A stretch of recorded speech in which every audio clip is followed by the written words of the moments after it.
Welcome back, everybody. We're happy to kick off this final session for the afternoon here. And with that, it's my pleasure to introduce Dr. Allyson Brooks. Dr. Brooks is the Ginny Uberoth Endowed Chair and the Executive Medical Director for the Hoag Women's Health Institute.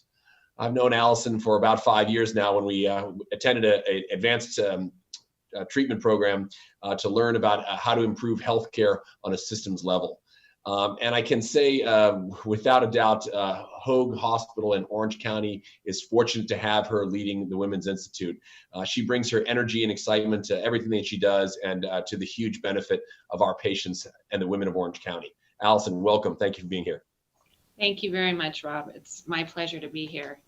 And this has been an amazing conference so far, so I'm really excited to be part of it. I'm going to be sharing a little bit of a slightly different approach because the product that we have is almost ready for entry into the market. And so I'm going to tell you a little bit about the story of how we got here.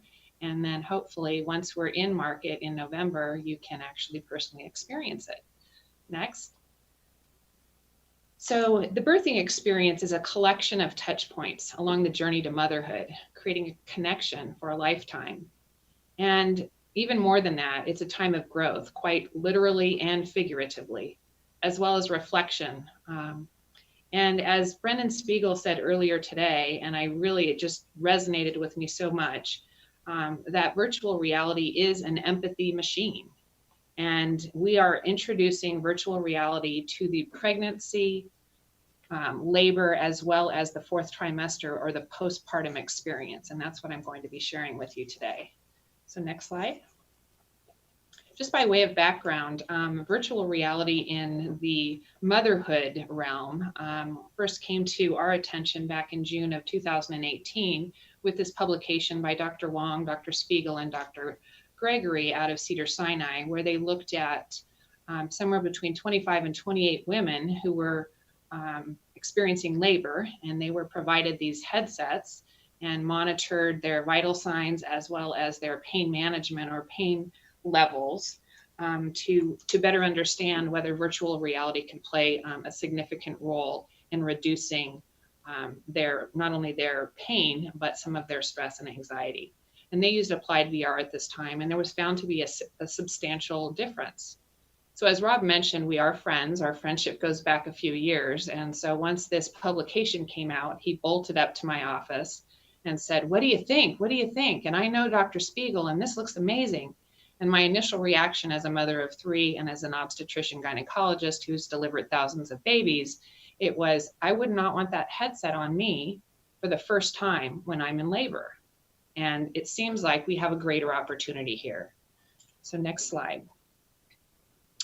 Almost simultaneously with this publication and pretty phenomenal interest in virtual reality and the power of it, there was also a national effort and some legislation looking at the negative impact of untreated mental health issues on women's outcomes. And there was some legislation that mandated hospitals as well as other providers and organizations provide additional support for women during pregnancy and the postpartum period in order to improve their outcomes. The goal was to bring postpartum depression, anxiety, and the perinatal mood and anxiety disorders out of the darkness. Next slide. So we began a relationship here at Hoag, and this was influenced through Dr. Lewis as well as our Hoag leadership with the BehaveVR team. And we started exploring what might be some of the opportunities where we could introduce virtual reality in a place or a space beyond that of pain management during labor. So we initially started looking at, could we address perinatal mood and anxiety disorders in their totality? And did we want to have this be kind of a digital therapeutic and as well as diagnostic tool?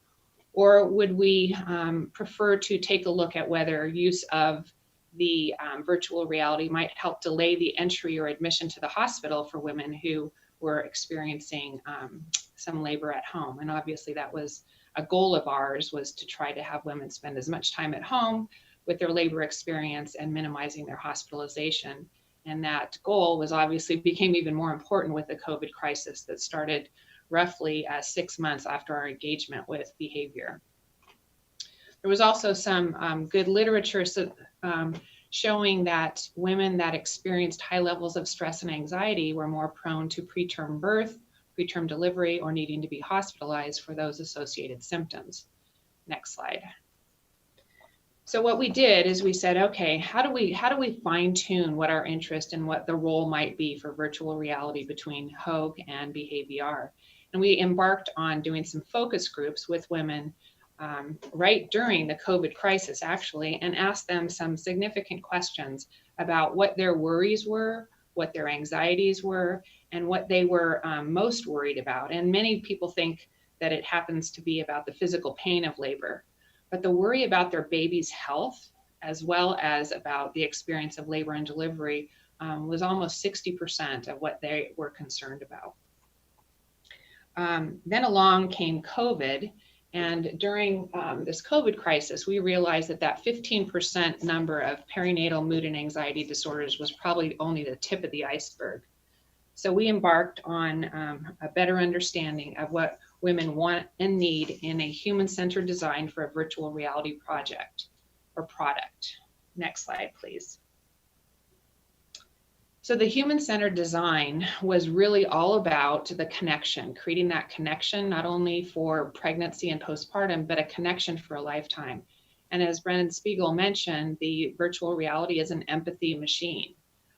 That was so compelling to hear that term. It's also one of women needing self-compassion, as well as reassurance, and helping them develop tools, personal tools that they could use for a lifetime, not just during labor and not just during the postpartum period. Next slide. So the progressive multi-session program that has been developed by Behavior in conjunction with us addresses exactly those concerns that women have and what they told us they want and need and expect in any product that they would utilize. So many of you may have participated earlier today in the presentation or the meditation and mindfulness session with Anusha Wijayakumar, but she was instrumental, as well as our local psychiatrists, other OBGYNs, and first and foremost, the patients that we've cared for during their pregnancy and their postpartum or fourth trimester period. So the concept here is that beginning at the 28th week of pregnancy, women would procure a Pico headset that has been loaded with the program that we are sharing, and there is an educational module each week that they participate in, covering all of the content and topics that they were most interested in. And probably the most impressive part about it is that we were trying to help women feel that relationship, that connection, and that personal as well as physical health during the pregnancy that gave them confidence, made them feel empowered, and made them feel not only excited, but capable of being successful in their new path to motherhood. So you can see here some of the types of classes or types of topics that are being covered is about relaxing and letting go of things, of turning off your stress response, of being present and free and devoid of distractions. And also the healing power of the breath and incorporating that with some of the long-standing hypnotherapy and breathing exercises that have been part of a traditional birth in the past. Also, a very significant part of this program was in creating that connection with the baby. And this has been done through the immersive aspects of virtual reality, which I'll share with you in a subsequent slide, and then with the video at the end. But in addition, there has been substantial information out over the last 2 years about the fourth trimester. And so we really felt it was very important to continue this educational program, as well as the support in the postpartum period, to address things like the importance of sleep, the importance of a relationship and your sexual health and intimacy with your partner, about eating well and honoring your body's needs, and not being judgmental or critical or trying to give yourself an A, B, or C in how well you're doing in motherhood. Also giving additional tools on how to ride the waves of emotion and how to sustain momentum and living in the moment while enjoying motherhood and caring for yourself. Next slide. So this depicts some of the visuals that have been embedded in our VR program. The avatar in the top left is mine, or is of me, which I don't know if I have great pride in that, but it is fun to look at.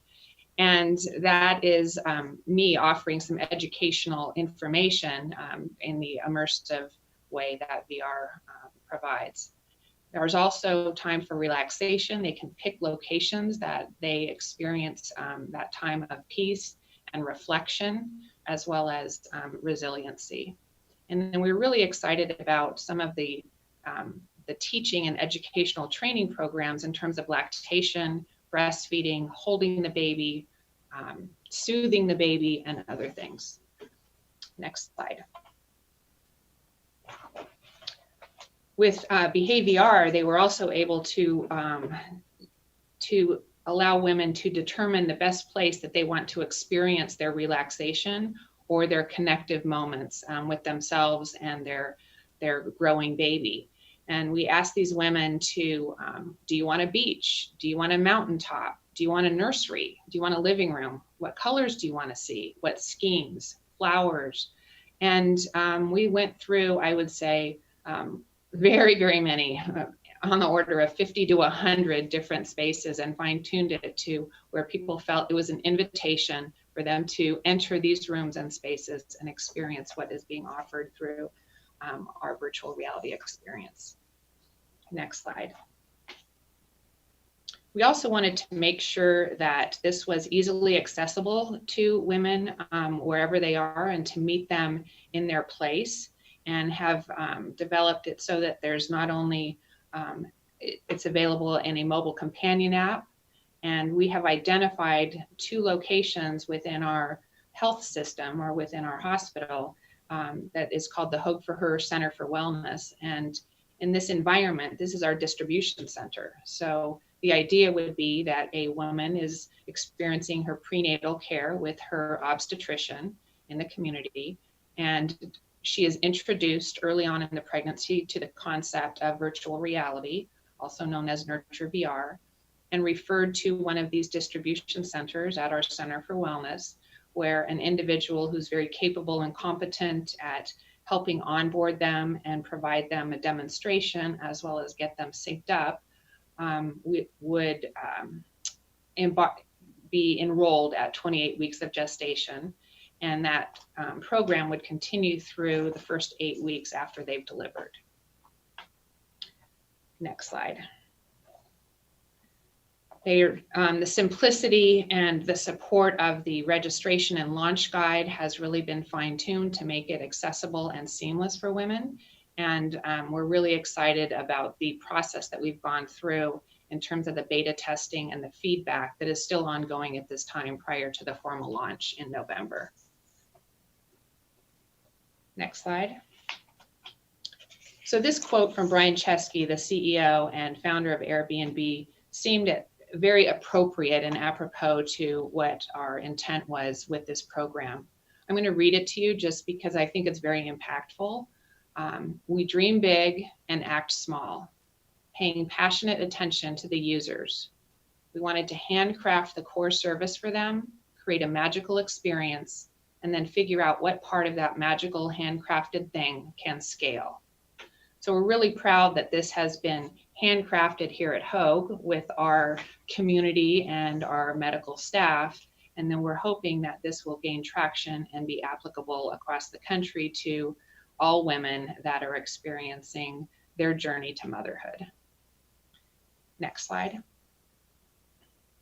So this is just one example of, we went out with some pretty bold media alerts last month, and this is just one sharing that strategic partnership between Hoag and BehaVR to launch this program. And this really was picked up quite widely, both on social media and through various media outlets, which has made us shake in our boots just a tiny bit, because we came out pretty strong before the actual launch. But we're getting our initial headsets and the program for our beta testers on Monday, October 12th, and we're really excited to be fine-tuning it and doing the final launch in November. So we want to share on the next slide a brief 2-minute video of what this It's our Hollywood video showing the production and what we can expect very soon. Next slide. It changes women. It transforms their bodies and emotions, forcing them, ready or not, to discover what they're capable of doing and who they're capable of becoming. And as maternal wellness experts, we're transforming right alongside them. This is especially true when it comes to the technology we use. Ultrasounds, Dopplers, and fetal heart monitors were radical in their time. Now, they're commonplace. And while essential, they have their limitations. They can't prepare mom for the emotions of birth. They don't offer her support when she's feeling low or give her the tools to relieve anxiety. That's why Hoag and Behavior have partnered to bring a one-of-a-kind experience to new and expectant mothers. Developed with input from moms, physicians, nurses, and midwives, NurtureVR isn't just another piece of technology. It's a companion to help mom master her well-being. And it's good for baby too.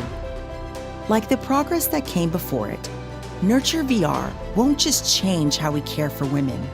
It will change how women experience their individual journey to motherhood.